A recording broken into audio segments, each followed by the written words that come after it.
Tignan niyo. Kung anong ginagawa ng isang babae dyan. Tignan mo ba? Inuutosan na yung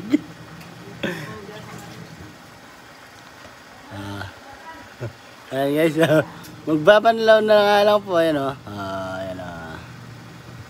Yay!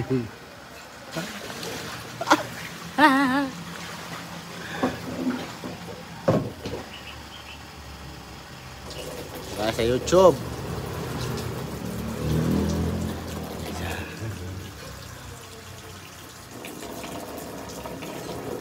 Padabog-dabog. Di naman makabili.